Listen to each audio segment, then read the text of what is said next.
Hello everyone, welcome back my open classes academy by Pushpa Tomar.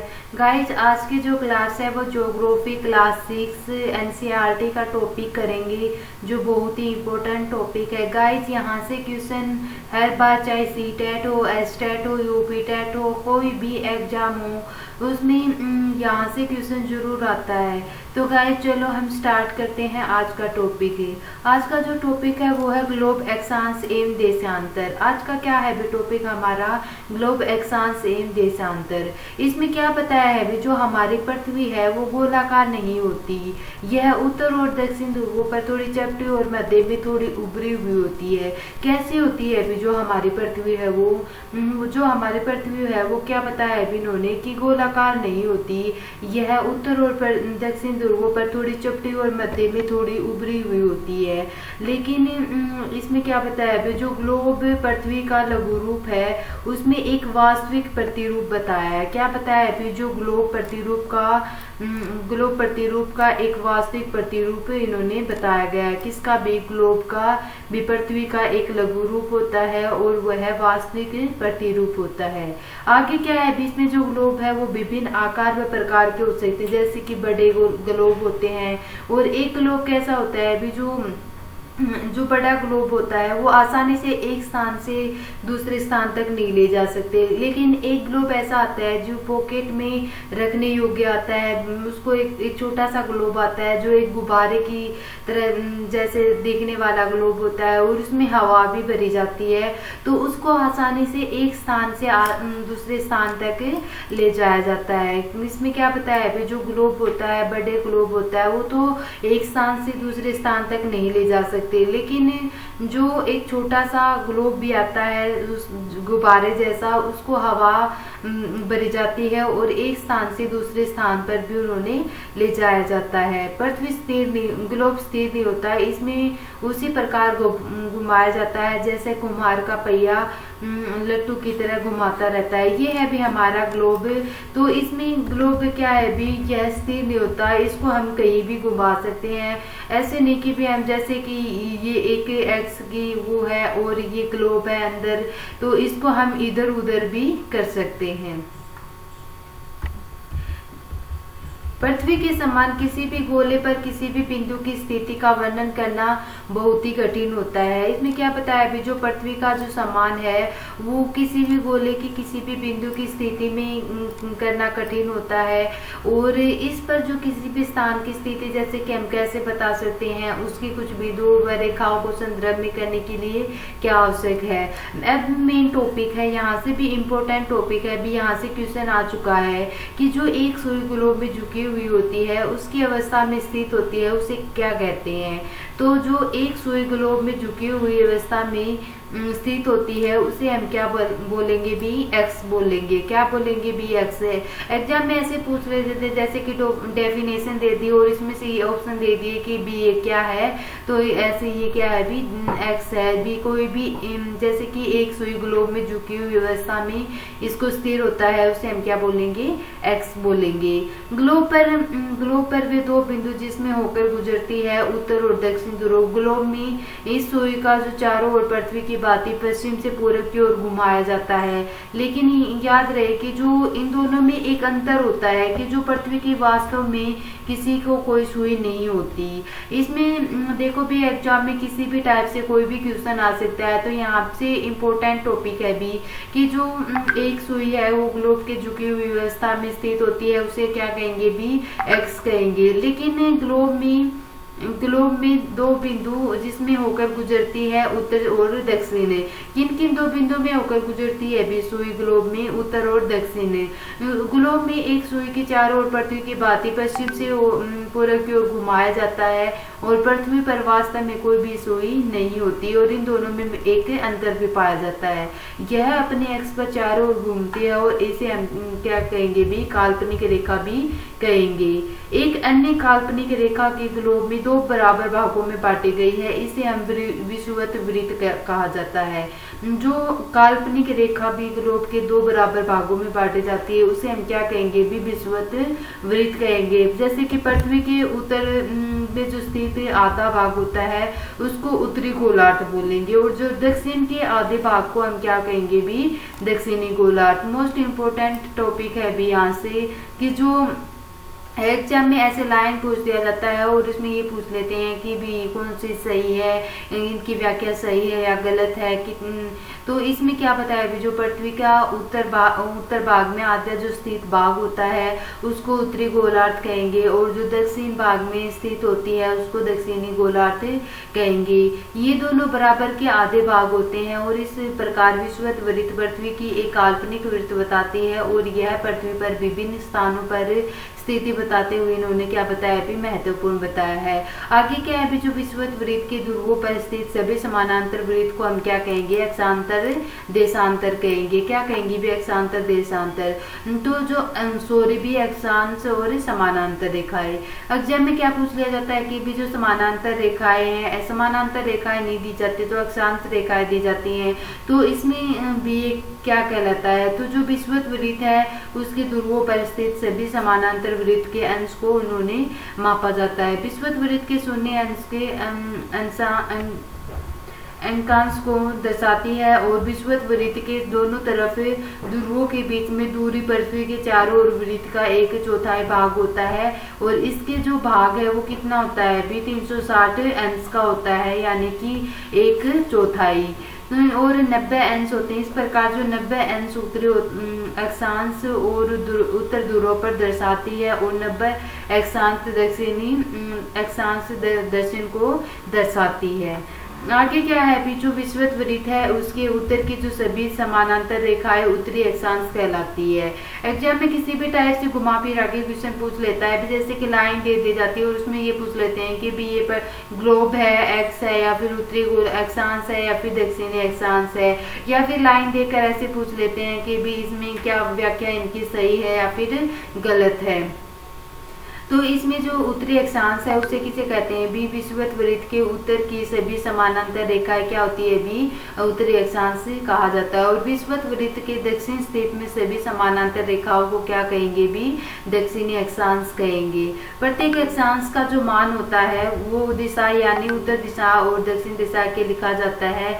उत्तर और दक्षिण अक्षांश में व्यक्त किया जाता है, जैसे कि महाराष्ट्र में चंद्रपुर और ब्राजील में बेलो हैरिजोटे दोनों में एक अक्षांश होता है, उसका अंश कितना होता है भी 20 पर स्थित होता है, लेकिन चंद्रपुर विषुवत वृत्त के 20 अंश में उत्तर के और बेलो में हैरिजोटे विषुवत वृत्त 20 अंश में स्थित होता है। इसलिए हम कह सकते हैं कि जो चंद्रगुप्त है चंद्रपुर है वो 20 डिग्री उत्तर अक्षांश और बेलो हॉरिजोटे जो 20 डिग्री अक्षांश पर स्थित है, जैसे कि इसमें चित्र में दर्शाया गया है। जैसे कि ये उत्तर ध्रुव है और ये उत्तर ध्रुव है और इसमें इसको उत्तर और दक्षिणी ध्रुव को दर्शाया गया है। फिर कुछ महत्वपूर्ण अक्षांश समानांतर रेखा है। इसमें जो विषुवत वृत्त है वो 0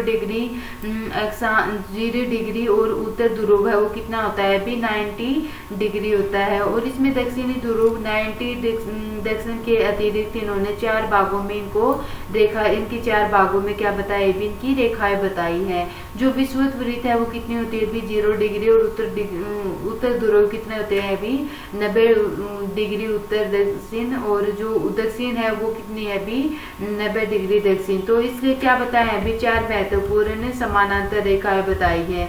चलो भी उनको भी देख लेते हैं। उत्तरी और फर्स्ट क्या है भी उत्तरी गोलार्ध की करक रेखा जो कितनी है भी 23 सही 1/2 डिग्री उत्तर, और सेकंड क्या है भी दक्षिणी गोलार्ध की मकर रेखा जो 23 सही 1/2 दक्षिण। विषुवत वृत्त के 66 सही 1/2 उत्तर ध्रुव वृत्त, और विषुवत वृत्त में 66 सही 1/2 दक्षिण में दक्षिणी ध्रुव वृत्त। तो जो इनकी 4 रेखाएं हैं जो समानांतर रेखाएं कौन कौन सी हैं भी? उत्तरी गोलार्ध, दक्षिणी गोलार्ध, विषुवत वृत्त और विषुवत रेखा। तो उत्तरी गोलार्ध है वो कर्क रेखा से होकर गुजरती है, जैसे कि 23 सही 1/2 है मकर रेखा। दक्षिणी गोलार्ध क्या है भी? 23 सही 1/2 मकर रेखा से होकर गुजरती है। और विषुवत वृत्त है वो उत्तर से उत्तर ध्रुव वृत्त, और विषुवत वृत्त है 66 सही 1/2 दक्षिण से दक्षिण ध्रुव वृत्त। पृथ्वी के ताप कटिबंध। पृथ्वी के ताप कटिबंध में क्या होता है? जो कर्क रेखा मकर रेखा के बीच में सभी अक्षाओं पर सूर्य वृत्त के एक बार 2 पैर भी सिर के ठीक ऊपर होता है, और इसे इस क्षेत्र में सबसे अधिक ऊष्मा प्राप्त होती है, उसे हम क्या कहेंगे भी? उष्ण कटिबंध कहेंगे। अब उष्ण कटिबंध किसे कहते हैं भी? जो कर्क रेखा के मकर रेखा के बीच में सभी अक्षाओं के सूर्य वृत्त के एक बार 2 पैर से ठीक सिर के ऊपर होकर गुजरती है, और उसका जो सबसे जो अधिक उष्मा ताप है वो प्राप्त होता है, उसे हम क्या कहेंगे? उष्ण कटिबंध कहे जाते हैं। उस कर्क रेखा और मकर रेखा के बीच में किसी भी अक्षांश पर 2 पैर को सूर्य किसी पर सिर पर नहीं होता, और ध्रुव की सूर्य की किरण नहीं होता, सूर्य की किरणें तिरछी होती हैं। इस प्रकार उत्तरी गोलार्ध और कर्क रेखा एवं उत्तर ध्रुव पर वृत्त, दक्षिणी गोलार्ध की मकर रेखा, दक्षिण ध्रुव के वृत्त वाले क्षेत्र को तापमान मध्यम होता है, तो इसे हम क्या कहेंगे भी?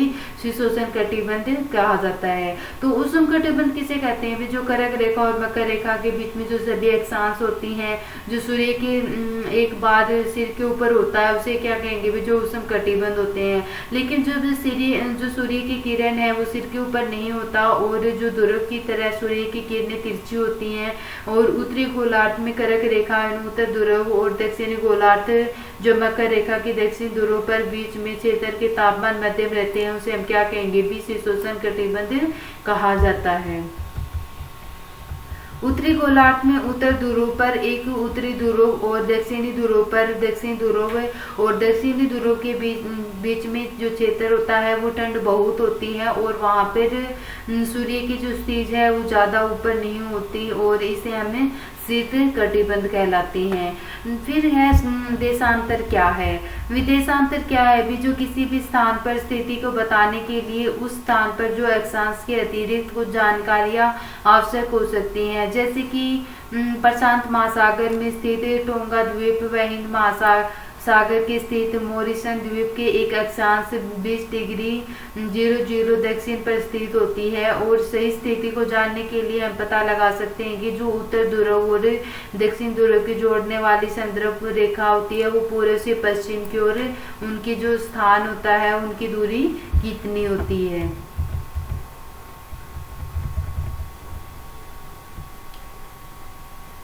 प्रत्येक अंश को मिनट और मिनट से सेकंड में विभाजित किया जाता है, जैसे कि यहाँ पे क्या दिया गया है भी 180 डिग्री दिया है, फिर आगे 1 ऐसे डैश लगा के और 00, तो वो क्या होती है भी 180 डिग्री और 180 डिग्री 1 मिनट, और आगे जो होता है वो क्या है भी सेकंड होता है। अब जो यामांतर रेखाएं किसे कहते हैं? यामांतर रेखाएं क्या होती है भी? जो अक्षांश समानांतर रेखाओं पर भिन्न सभी देशांतरी यामांतरों की जो लंबाई समान होती है, इसलिए इसे सिर्फ मुख्य संख्याओं को व्यक्त करना कठिन होता है।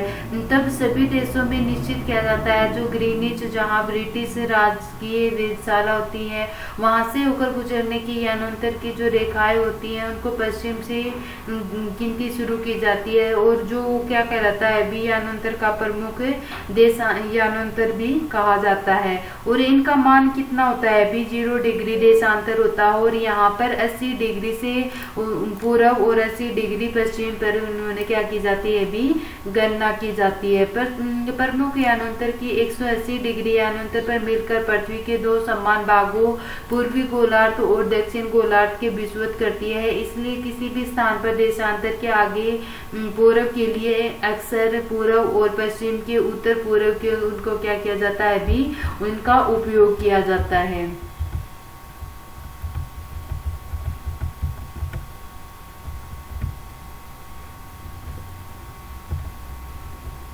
अब देशांतर और समय। देशांतर और समय करेंगे भी। जो समय को मापने के लिए जो सबसे अच्छा साधन होता है वो क्या है भी, पृथ्वी, चंद्रमा और ग्रहों पर गति होती है। सूर्योदय और सूर्यास्त प्रतिदिन होता है, अतः स्वास्थ्य स्वाभाविक ही है और यह पूरे विषय में समय निर्धारण से सबसे अच्छा साधन है। और इनको सूर्य के द्वारा जो बनाई गई परछाई लगाया जाता है, जो दोपहर के समय सबसे छोटी और सूर्योदय सबसे क्या होती है भी, लंबी होती है। ग्रीनिच में इसने क्या बताया है भी, जो स्थिति यानांतर की जो सूर्य जिस समय आकाश में उच्च बिंदु पर होती है तो उन सभी स्थानों पर इन्होंने क्या होगी भी, वहां पे दोपहर होगी। पृथ्वी पश्चिम से पूरब की ओर चक्कर लगाती है तो वे ग्रीनिच के पूरब है, और ग्रीनिच समय पे आगे होगा जो पश्चिम में है, उनका समय क्या होगा भी, पीछे होगा। लेकिन इसमें क्या बताया, जो पृथ्वी है वो लगभग 24 घंटे में अपने अक्ष पर घूमती रहती है भी, जितनी 360 डिग्री पर घूमती रहती है। और इसका जो एक घंटे में 15 मिनट और जैसे 4 मिनट में 1 डिग्री घूमती है, तो इस प्रकार जो ग्रीनिच का समय है वो वहां पे क्या होगा भी, 12 बजते हैं। लेकिन ग्रीनिच में 15 डिग्री पूर्व में होता है तो 15/4 यानी कि 60 मिनट होगी। तो 1 घंटा आगे यानी कि जो दोपहर का 1 बजा है तो वहां पे पीछे क्या होगी भी, सुबह के 11 बजे होंगे। और ग्रीनिच का जो दोपहर का समय है वो कितना होगा भी, 12 बजे होंगे, जिसमें 180 की मध्य यात्री होगी। हम मानक समय क्यों मानते हैं, अलग अलग देशांतरों की स्थिति में स्थित स्थानों और उनके अंतर, जो स्थानीय अंतर होता है, जैसे कि बहुत से देशांतरों को होकर गुजरने वाली रेलगाड़ियों का जो समय सारणी तैयार की जाती है वो क्या होता है भी, कठिन होता है। लेकिन भारत में जो गुजरात का द्वारका है वो असम के डिब्रूगढ़ और स्थानीय समय में 1 घंटा 45 मिनट का क्या होगा भी, वहां पे अंतर होगा।